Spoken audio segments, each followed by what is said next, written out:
প্রিয় শিক্ষার্থীরা, কর্ণফুলী এজে চৌধুরী কলেজ কর্তৃক আয়োজিত অনলাইন ক্লাসে তোমাদের স্বাগত জানাচ্ছি।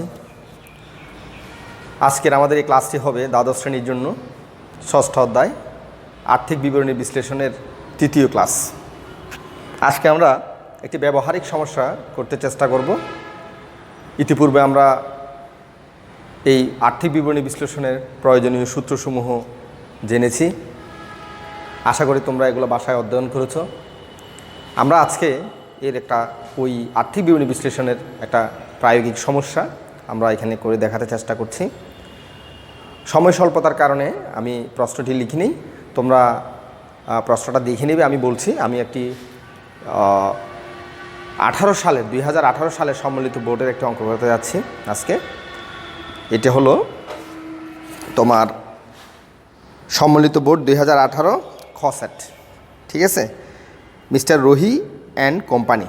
তোমরা এটা তোমাদের পাঠ্য বই আছে, তোমাদের প্রশ্ন ব্যাংকেও পাবা অথবা টেস্ট পেপারেও পাবা। তোমরা আশা করি তোমাদের এগুলো সংগ্রহে আছে। তোমরা ওখান থেকে 2018 সালের এই সম্মিলিত বোর্ডের প্রশ্নটি তোমরা দেখবে, অনুপাত বিশ্লেষণ সংক্রান্ত প্রশ্ন, মিস্টার রুহি অ্যান্ড কোম্পানি। আমি সুবিধার জন্য একটু পড়ে নিচ্ছি আগে, তোমরা একটু খেয়াল করো। মিস্টার রুহি অ্যান্ড কোম্পানির 2017 সালের 31 ডিসেম্বর তারিখে সম্পদ, দায় ও অন্যান্য তথ্য নিম্নরূপ: মজুত পণ্য 6 লাখ টাকা, প্রাপ্য হিসাব 2,40,000 টাকা, ব্যাংকে নগদ 60,000 টাকা, প্রাপ্য নোট 30,000 টাকা, দালান কোটা 1,50,000 টাকা, মূলধন 1,50,000 টাকা, প্রদেয় হিসাব 2,40,000 টাকা, প্রদেয় নোট 15,000 টাকা, ব্যাংক জমাতিরিক্ত 60,000 টাকা, মোট বিক্রয় 4,50,000 টাকা। এই হলো তোমার উপাদানগুলো। একটি ইনফরমেশন এখানে দেওয়া আছে, নিট মুনাফা মোট বিক্রয়ের 20%, অর্থাৎ আমাদের এখানে যে বিক্রয়টা দেওয়া আছে তার 20% হলো নিট মুনাফা। এখন আমরা দেখব করণীয় বিষয়। তোমরা নিশ্চয়ই জানো তোমাদের তিনটি বিষয় এখানে তোমাদের করণীয় থাকে সৃজনশীল পদ্ধতিতে। ক অংশে দেওয়া আছে চলতি অনুপাত নির্ণয় করো মন্তব্য ব্যতীত, অর্থাৎ এই চলতি অনুপাত নির্ণয়ের পর আমরা কোনো মন্তব্য দেব না এখানে, কারণ এখানে মন্তব্য চাওয়া হয়নি। আবার মন্তব্য চাওয়া হয় এরূপ অঙ্ক তোমাদের পরীক্ষায় আসে। খ অংশে বলছে মজুদ আবর্তন ও তড়িৎ অনুপাত নির্ণয় করো, এটাও বলেছে মন্তব্য ব্যতীত। আর গ অংশে আছে নিট মুনাফা অনুপাত এবং কার্যকরী মূলধন অনুপাত নির্ণয় করো, তাও মন্তব্য ব্যতীত। তাহলে এখানে আমরা মোট 5টি অনুপাত দেখতে পাচ্ছি। পুরো অঙ্কে 5টি অনুপাত আমরা এখানে নির্ণয় করব। প্রথমে আমরা নির্ণয় করব চলতি অনুপাত। তোমরা হোয়াইট বোর্ডে তোমরা ভালো করে দেখো আমি কিভাবে অঙ্কটা করছি, ঠিক সেইভাবে তোমরা পরীক্ষায় উপস্থাপন করতে চেষ্টা করবে, তাহলে তোমাদের নাম্বার কাটার কোনো সম্ভাবনা থাকবে না। প্রথমে আমার ক অংশ, তাহলে আমরা লিখি ক, আমরা লিখব চলতি অনুপাত নির্ণয়। এটি হলো আমাদের করণীয় অংশের হেডিং। এখন আমরা অনুপাতটা লিখব, সূত্রটা চলতি অনুপাত সমান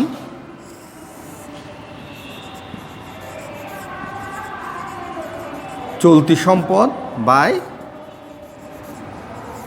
চলতি দায়। এটা হলো আমরা যে অনুপাত শিখিয়েছিলাম, সেখানে তোমরা নিশ্চয়ই জানো যে চলতি অনুপাত সমান চলতি সম্পদ ডিভাইডেড বাই চলতি দায়।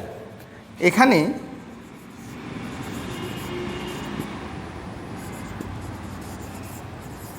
চলতি সম্পদ সমান, আমরা এখান থেকে প্রশ্ন থেকে যেগুলো চলতি সম্পদ সেগুলো আমরা পরপর যোগ করে একটা মোট চলতি সম্পদ বের করব।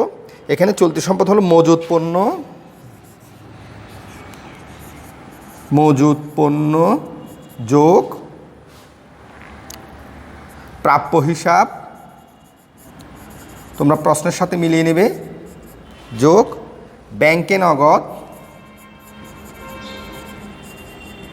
যোগ প্রাপ্য নোট। 4টি এই চলতি সম্পদের অন্তর্ভুক্ত বিষয় আছে এই প্রশ্ন অনুযায়ী 4টি। এবার আমরা মানগুলো বসাবো।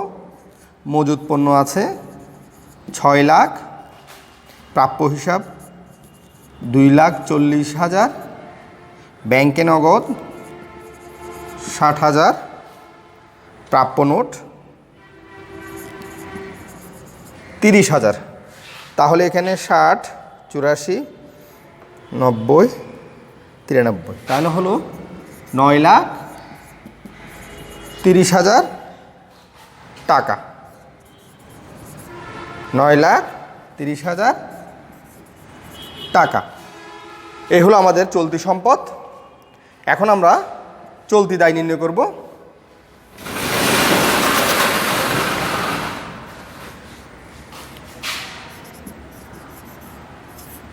চলতি দায় সমান প্রশ্ন অনুযায়ী প্রদেয় হিসাব যোগ প্রদেয় নোট যোগ ব্যাংক জমাতি রিক্ত। 3টি আইটেম এই চলতি দায়ের অন্তর্ভুক্ত এই প্রশ্ন অনুযায়ী। এখন আমরা মান বসাবো। 2,40,000, 15,000, 60,000। তাহলে দাঁড়ায় 24, 6, 6, 5, 11, হ্যাঁ 3,15,000, 240, 60, 303, 15,000। ঠিক আছে, তাহলে 3,15,000 টাকা। সুতরাং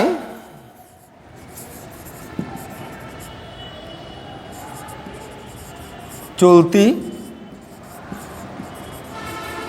অনুপাত সমান, এখন আমরা শুধু মানটা বসা দেব। আমাদের চলতি সম্পদ পেয়েছিলাম 9,30,000, আর আমরা চলতি দায় পেয়েছিলাম 3,15,000। তাহলে এখন আমরা এটা ভাগ করব।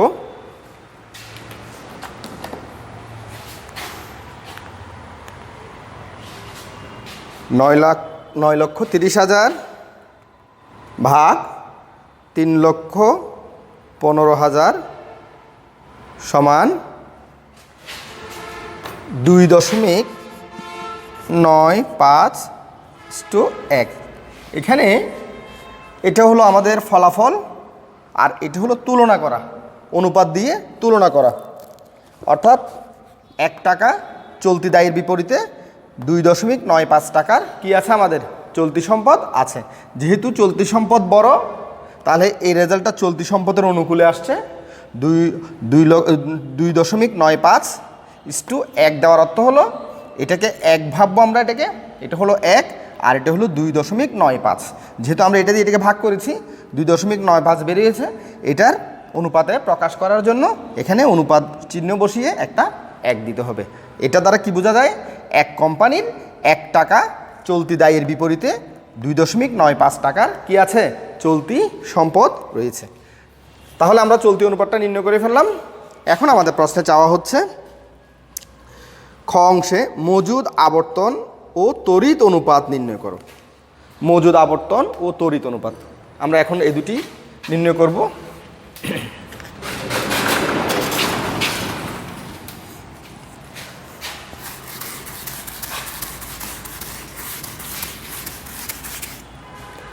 তাহলে আমরা আবার আরেকটি হেডিং লিখব, মজুদ আবর্তন ও তড়িৎ অনুপাত নির্ণয়। মজুদ আবর্তন ও তড়িৎ অনুপাত নির্ণয় আমরা আলাদা আলাদা বের করব। প্রথমে আমরা লিখব মজুদ আবর্তন অনুপাত। আমরা জানি মজুদ আবর্তন অনুপাত সমান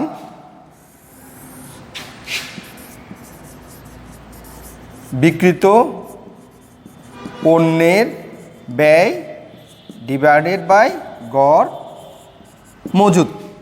এটা হলো আমাদের সূত্র। ইতিপূর্বে আমরা এটা শিখে আসছিলাম, গত ক্লাসগুলোর মধ্যে আমরা এটা আলোচনা করেছিলাম। এখন আমরা এটা প্রয়োগ দেখাবো। তাহলে আমাদের এখানে দেখতে হবে যে বিক্রিত পণ্যের ব্যয় অঙ্কে আছে কি না। ঠিক আছে, অঙ্কে বিক্রিত পণ্যের ব্যয় নাই। তাহলে এক্ষেত্রে আমরা কি করব, তখন আমরা চেষ্টা করব বিক্রিত পণ্যের ব্যয় বের করার কোনো স্কোপ আছে কি না। এখানে বিক্রিত পণ্য ব্যয় বের করার কোনো ধরনের স্কোপ দেওয়া হয়নি। তাই আমরা বিক্রিত পণ্যের ব্যয় বের করতে পারবো না। তখন আমরা সূত্রের মধ্যে কি ইউজ করব, বিক্রিত পণ্যের ব্যয়ও বের করা যাচ্ছে না এখানে। এরপর আসি গড় মজুদ। আমরা জানি গড় মজুদ হলো প্রারম্ভিক মজুদ যোগ সমাপনী মজুদ ডিভাইডেড বাই 2। এখানে কিন্তু সমাপনী মজুদ দেওয়া আছে, কিন্তু প্রারম্ভিক মজুদ দেওয়া নেই। তাহলে এই অঙ্কের ক্ষেত্রে আমরা কি করব, তখন আমরা লিখব এখানে কমা বিক্রিত পণ্যের ব্যয় না থাকায় বিক্রয় এবং প্রারম্ভিক মজুদ না থাকায় গড় মজুদের পরিবর্তে সমাপনী মজুদ সূত্রে ব্যবহৃত হলো। ঠিক আছে, এখানে হলো না লিখে হবে লিখবে, হবে। অর্থাৎ প্রকৃত সূত্র হলো মজুদ আবর্তন অনুপাত সমান বিক্রিত পণ্যের ব্যয় ডিভাইডেড বাই গড় মজুদ। কিন্তু বিক্রিত পণ্যের ব্যয় নির্ণয় করার এখানে কোনো স্কোপ নেই বিদায় আমরা তখন কি দিয়ে করতে পারবো, এটা বিক্রয় দিয়ে করতে পারবো। আর গড় মজুদ আমরা জানি প্রারম্ভিক মজুদ প্লাস সমাপনী মজুদ ডিভাইডেড বাই 2। যেহেতু এখানে প্রারম্ভিক মজুদ নাই, তাহলে আমরা এখানে প্রারম্ভিক মজুদের পরিবর্তে আমরা গড় মজুদের পরিবর্তে আমরা সমাপনী মজুদ ইউজ করতে পারবো সূত্রে। তাহলে আমরা কি করব, এখন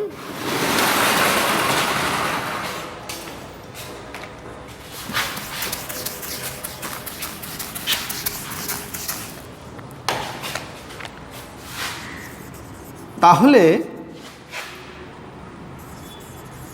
মজুদ আবর্তন অনুপাত সমান, সূত্রটা আমাদের নতুন করে সাজাতে হবে, সমাপনী মজুদ পণ্য আর উপরে হবে বিক্রয় ডিভাইডেড বাই সমাপনী মজুদ পণ্য।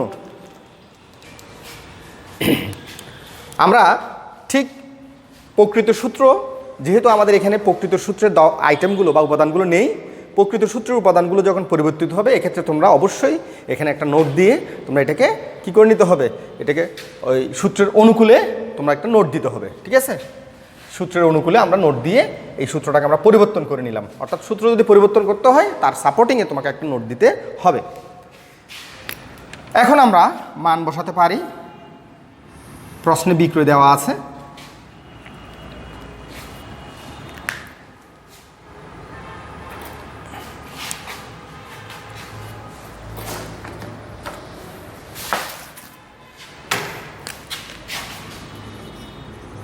এখানে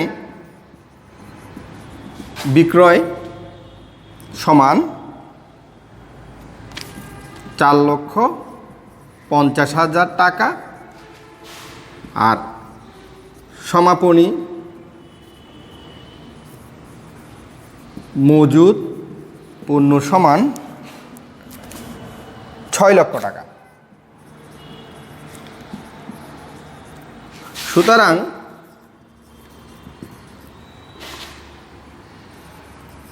মজুদ আবর্তন অনুপাত সমান 4,50,000 নিচে 6 লক্ষ। তাহলে এটি আমরা ক্যালকুলেশন করে দেখি। 4,50,000 ভাগ 6 লক্ষ সমান 0.75 0.75 বার। মজুদ আবর্তন যে কোনো আবর্তন অনুপাত নির্ণয়ের জন্য আমরা প্রকাশভঙ্গিটা কি ইউজ করব? বার অথবা গুণ। হ্যাঁ, কোনো কোনো ক্ষেত্রে বার, কোনো কোনো ক্ষেত্রে গুণ আমরা ইউজ করি। ঠিক আছে, যেহেতু এটা একটা আবর্তন অনুপাত এখানে আমরা বার নির্ণয় করব। তাহলে সেক্ষেত্রে তোমরা আবার দেখো, এটা মজুদ আবর্তন অনুপাত ও তড়িৎ অনুপাত নির্ণয়। মজুদ আবর্তন অনুপাত নির্ণয় করবো আমরা আগে রোমান 1 চিহ্ন দিয়ে ইউজ করেছি এখানে সুবিধার জন্য।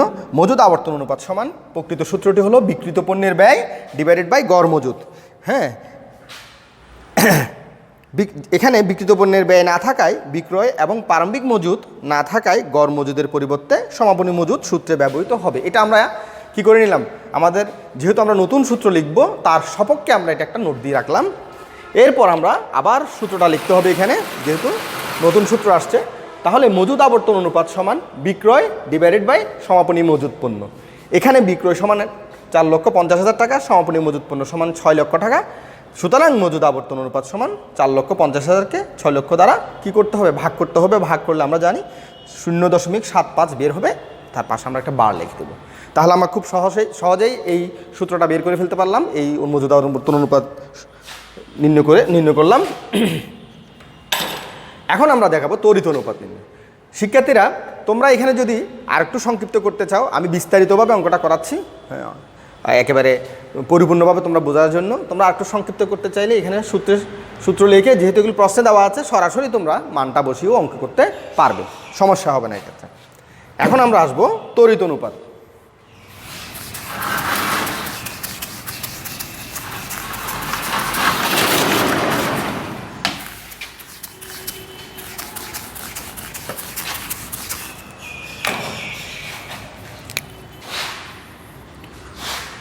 রোমান 2 তড়িৎ অনুপাত, এটাকে অনেকে তারল্য অনুপাতও বলে। তড়িৎ অনুপাত সমান তারল্য সম্পদ ডিভাইডেড বাই চলতি দায়। তারল্য সম্পদ ডিভাইডেড বাই চলতি দায়, এটা আমরা আগেই এই সূত্রটা শিখিয়েছিলাম। তাহলে এখানে তারল্য সম্পদ সমান চলতি সম্পদ বিয়োগ সমাপনী মজুদ পণ্য বিয়োগ অগ্রিম খরচ। চলতি সম্পদের মধ্য থেকে আমরা জানি চলতি সম্পদের মধ্যে এই দুটি অন্তর্ভুক্ত আছে অবশ্যই। এই চলতি সম্পদ থেকে যদি আমরা এই দুটি আইটেম, এই দুটি দফা বাদ দিই, তাহলে আমাদের যেই অবশিষ্ট সম্পত্তি থাকবে তাকে বলবো আমরা কি সম্পদ? তারল্য সম্পদ। তাহলে এই প্রশ্নে আমরা ক অংশে নিশ্চয় করেছিলাম চলতি সম্পদ আমাদের ছিল কত? 9,30,000। এখান থেকে আমাদের বাদ যাবে 6 লক্ষ, আর এটি নাই বিদায় 0। তোমরা পরীক্ষায় যদি এটি যদি প্রশ্নে না থাকে তোমরা না লিখেও পারবে, আমরা এখানে না লিখেও পারছি, ইচ্ছে করলে আমরা এটা মুছে দিতে পারি, না লিখলেও চলবে আমাদের, তবে প্রশ্নে থাকলে অবশ্যই লিখতে হবে। আমি পুরো সূত্রটা শেখানোর জন্য আমি এখানে এটা লিখেছিলাম। এখন তোমরা যেহেতু এটা প্রশ্নে নাই, নাও দিতে পারবে। চলতি সম্পদ বিয়োগ সমাপনী মজুদ পণ্য, তাহলে তোমরা কি দাঁড়ালো?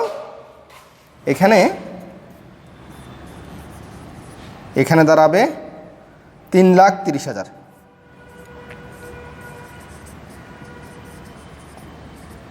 টাকা, 3,30,000 টাকা। তাহলে কি দাঁড়ালো? তড়িৎ অনুপাত সমান তারল্য সম্পদ ডিভাইডেড বাই চলতি দায়। এখানে তারল্য সম্পদ সমান চলতি সম্পদ বিয়োগ সমাপনী মজুদ পণ্য বিয়োগ অগ্রিম খরচ। যদি প্রশ্নে থাকতো আমরা লিখতাম, যেহেতু প্রশ্নে নেই এখন আমাদের লেখার প্রয়োজন নেই। 9,30,000 বিয়োগ 60,000 মানটা বসে ফেললাম, তারপর বিয়োগ করে আমরা 3,30,000 টাকা তারল্য সম্পদ পেয়ে গেলাম। এখন আমাদের দরকার চলতি দায়। আমরা চলতি দায় আমাদের হাতে আগে থেকেই করা আছে।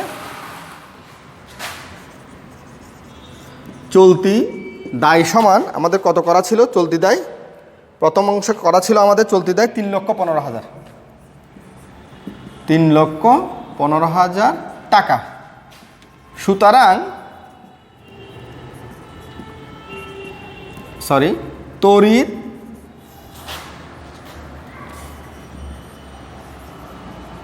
অনুপাত সমান উপরে হবে 3,30,000 আর নিচে 3,15,000। তাহলে আমরা তারল্য সম্পদ পেয়েছিলাম 3,30,000 আর তারল্য দায় পেয়েছি 3,15,000। এখন আমরা এটা ভাগ করব। তাহলে দাঁড়ালো 3,30,000 ভাগ 3,15,000 ইকুয়াল টু 1.05 ধরা যায় (1). যেহেতু এটা স্বাভাবিক অনুপাত, আমি বলেছিলাম স্বাভাবিক যে অনুপাতগুলো আমাদের নির্ণয় করব সেগুলো আমরা স্বাভাবিক অনুপাতের চিহ্ন ইউজ করে আমরা এগুলো কি করব, প্রকাশ করব।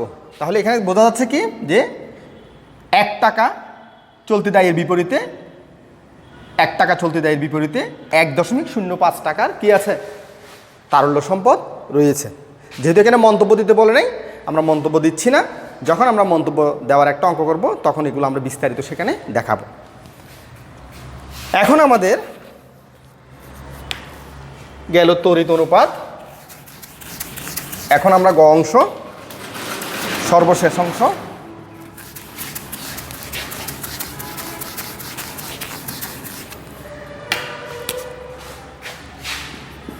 গ অংশে আমাদের চাওয়া হয়েছে নিট মুনাফা অনুপাত ও কার্যকরী মূলধন অনুপাত। নিট মুনাফা অনুপাত ও কার্যকরী মূলধন অনুপাত নির্ণয়। এটা আমরা নির্ণয় করব, তাই নির্ণয়। হ্যাঁ, এখানেও দুইটি অনুপাত চাওয়া হয়েছে, সে কারণে আমরা রোমান 1 দিয়ে লিখব। প্রথমে নিট মুনাফা অনুপাত, নিট মুনাফা অনুপাত সমান, এটি খুবই সহজ, আমরা জানি। উপরে লিখব আমরা নিট মুনাফা, নিচে লিখব বিক্রয় গুণ 100। প্রশ্নে যদি বিক্রয় ফেরত, বিক্রয় বার্তা এগুলো থাকে তাহলে কিন্তু তখন আমরা এটাকে নিট বিক্রয় লিখব। এখন প্রশ্নে কোথাও কোনো ফেরত বা বার্তা নেই, তাই আমরা শুধু সরাসরি মোট বিক্রয় দিয়ে, এখানে প্রশ্নে মোট বিক্রয় আছে তাই তুমি মোট বিক্রয় লিখতে পারবো, মোট বিক্রয় দিয়ে আমরা করে ফেলব। কিন্তু পরীক্ষার প্রশ্নে এটাকে কি আমরা কি লিখব, নিট বিক্রয় লিখব।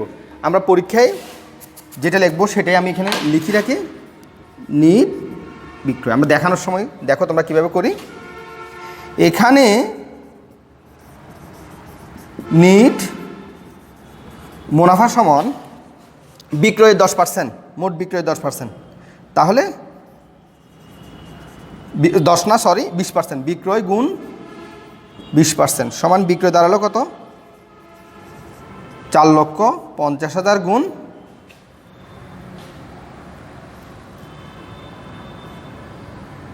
20%।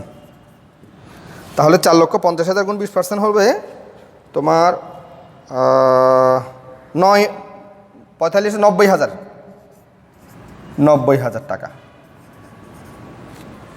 ঠিক আছে, 90,000 টাকা পেলাম আমরা নিট মুনাফা। আর আমরা সূত্রের মধ্যে যেহেতু এখানে কোনো ফেরত বা কোনো বিক্রয় বার্তা নেই, আমরা সরাসরি এখানে বিক্রয় লিখব, তাহলে আমাদের ঝামেলাটা কমে যাবে। এরপরে বিক্রয় সমান কোনো ফেরত কিছুই নেই, তাহলে বিক্রয় সমান সরাসরি আমরা লিখব 4,50,000 টাকা। সুতরাং নিট মুনাফা অনুপাত সমান আমরা পেলাম 90,000 নিট মুনাফা, বিক্রয় 4,50,000 গুণ 100। শতকরা হারে প্রকাশ যেহেতু করব, আমরা নিশ্চয়ই জানি যে মুনাফা অনুপাতগুলো আমরা শতকরা হারে প্রকাশ করি, তাই আমাদের এখানে পাশে একটা গুণ 100 দিতে হয়। এখন আমরা এটা ক্যালকুলেশন করে দেখব। গুণ 4,50,000 ইকুয়াল টু এত গুণ 100 সমান দাঁড়াচ্ছে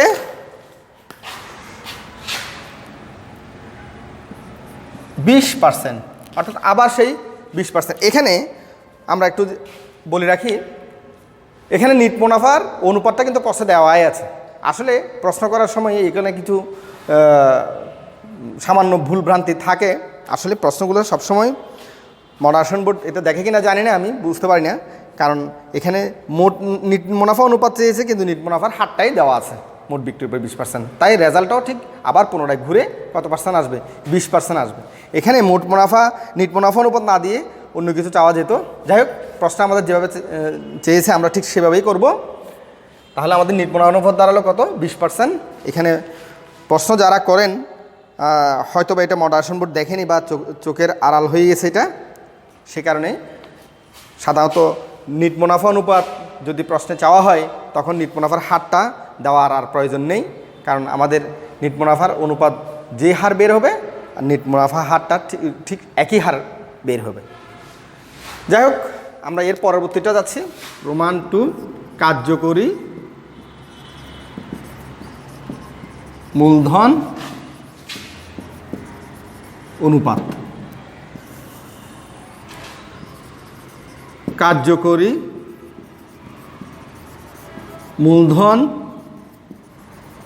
অনুপাত সমান, উপরে কার্যকরী মূলধন, নিশ্চয়ই সবার খেয়াল আছে, নিচে চলতি দায়, এই কার্যকরী মূলধন ডিভাইডেড বাই চলতি দায়। এখানে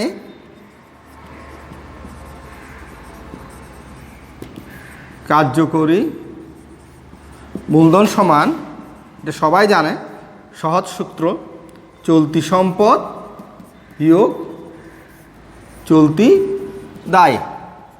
এখানে চলতি সম্পদ আমরা কত পেয়েছিলাম, 9,30,000 বিয়োগ চলতি দায় পেয়েছিলাম 3,15,000, 3,15,000। তাহলে 6,15,000 টাকা। আর চলতি দায় তো আছেই, চলতি দায় সমান 3,15,000 টাকা। এখানে তোমরা একটা কাজ করবে, যেহেতু চলতি দায়টা কার্যকরী মূলধনের কাজে লাগছে, তাই আমরা এখানে চলতি দায়টা আগে লিখতে পারি, চলতি দায় সমান 3,15,000 টাকা। তাহলে কি করলাম, কার্যকরী মূলধন অনুপাত নির্ণয় করব। কার্যকরী মূলধন অনুপাত সমান কার্যকরী মূলধন ডিভাইডেড বাই চলতি দায়। এখানে চলতি দায় সমান 3,15,000 টাকা। চলতি দায়টা আগে লিখে ফেললাম, কারণ কার্যকরী মূলধন লেখার সময় এই চলতি দায়টা কাজে লাগবে তাই। আর কার্যকরী মূলধন সমান চলতি সম্পদ বিয়োগ চলতি দায়, মান বসিয়ে ফেললাম এত। সুতরাং